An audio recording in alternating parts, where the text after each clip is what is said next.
107.1 K-Hits is now streaming at khits.fm.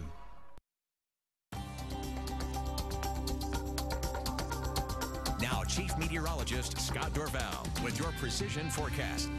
No more warnings left in the Treasure Valley, but boy, what an interesting evening indeed. All kinds of wind howling through the region. And here's the reason why. Take a look at these high temperatures. It was 96 degrees in Twin Falls today. Pocatello hit 95, so you had all this heat building in. 93 in Boise. The maps even have a hard time showing the sharp temperature change with these colors here. This was 50s. 50s to near 60 in eastern portions of Oregon, so a huge temperature contrast. That's one of the major elements you need to get severe weather to form. It generally forms right along that line, and here's where it was, right in here. Most of the severe weather occurring from Emmett northward, and Long Valley getting hit hard, especially up towards Riggins today. All kinds of wind damage, but we had wind howling through the Treasure Valley as well, and that wind gusting upwards to 65 miles an hour in some locations. So today in the 90s, tomorrow my 3-degree guarantee 57, a huge change of air mass. The severe thunderstorms are now gone in the Treasure Valley, but we sure had some wind around. Notice this photo here. This was downtown Boise. Big tree down at 4th and Washington. They were chopping it up here earlier this evening. Got some video to show you of what was just been coming in. This is that tree again as they were working on it a little bit earlier, just a little while ago, moments ago. Large tree falling down. Typically, you'll see this happen on trees that are right next to the edge of the road. Root systems are not quite as strong. Chemicals from just fertilizers and whatnot. Just general things that can basically occur that don't occur typically in nature. You don't have other trees around to protect them. So oftentimes these trees that are solo will go down first. That was the case, and today we were right on the border.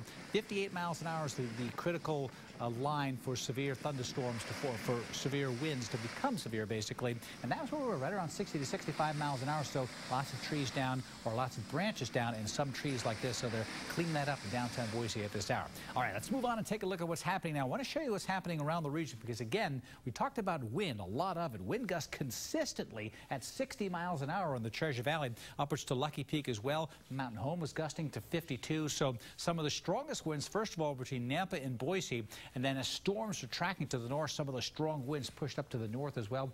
Ontario gusted at 53 as that front came roaring through the valley with those howling winds and the heavy rain, at least heavy rain Canyon County. Downtown Boise eventually did get a good deal of that rain, but it was a little bit later on before we got some of that shower activity to move through. These are the current wind speeds. 39 sustained in Mountain Home now, 28 Ada County now. We're talking Boise, and there's some steadier rain that's now beginning to pick up again north of Canyon County. I'll show you that in a minute. Here's that cold front now pushing through Twin Falls. Numerous reports of trees down in Twin Falls as well. Had reduced visibility with blowing dust. It's a changing of the air mass, out with the hot and in with the much cooler weather. So still the severe thunderstorm watch in effect, but you see nationally at the severe storms forecast at the Storm Prediction Center, they are going to expire this watch further to the east. So I don't think we have a threat for severe weather in southern Idaho, except we do have some good wind blowing in out of the northwest. This is a wind advisory that is still in effect, and these are severe thunderstorm warnings that are still in effect, but not in the Treasure Valley. That has pushed on. So here's where the heavier rain is. Emmett towards Ontario. That moisture still tracking from southeast to northwest.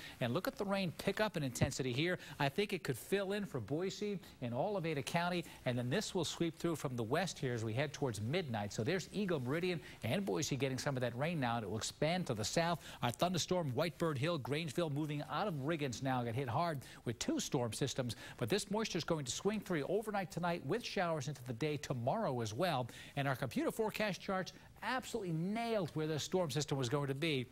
As a track to the north. This is showing midnight tonight, tomorrow morning. Still a threat for some showers around 7, 8 o'clock in the morning. Some light showers could be around. The wind will start to pick up. It'll be a chilly day, if not a cold day on the Treasure Valley, with temperatures only in the 50s. That cool weather plummeting right into the northwest states. So the forecast for the valley tomorrow, after being in the 90s today, only in the mid to upper 50s. A strong wind blowing out of the northwest with some scattered showers around. It'll be a very chilly morning, totally different than what you've experienced over the past few days. Some scattered showers north, some thunderstorms tonight. Of course, those are coming to an end now for the West Central Mountains, with rainy conditions and a cold day coming up tomorrow. Rain and snow on the higher peaks in the East Central Mountains tomorrow. 48 Stanley, 51 around Sun Valley. The Magic Valley, it was 96 in Twin today. It will be 56 in Twin tomorrow afternoon. We're talking a 40-degree temperature drop for the Magic Valley. Just amazing. Precision extended forecast. Chilly weather sticks around for one day, but don't forget, Wednesday Wednesday morning, because of the wind settles down,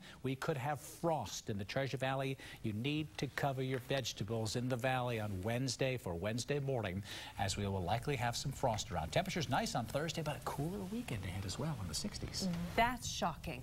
40 degrees. 40. 40, not 14, 40. Well, no wonder there was a bunch of wind. Yeah, I know. It just blows in like that. Exactly. You change the consistency of the air mass, basically, and you get this huge pressure gradient. It just forces that wind on through. We also need to mention Idaho Power just letting us know that they now have between 50 and 60,000 customers without power. All over the place. Just scattered in all different pockets. It's a lot of different pockets, and they were saying that sometimes big branches would fall on transformers, and then one would take that part of it out. Sure. I know that the Star area and southeast Boise hit especially hard, but 50 to 60,000 people. It's going to be a long night with flashlights. Middleton, there was a gust, an unofficial report of an 80-mile-an-hour wind gust up. I think Eagle, so Eagle to Middleton is likely pockets of fire. I'm thinking people are out. Okay, Scott, be back with us later in the show. You bet. Thanks, Scott.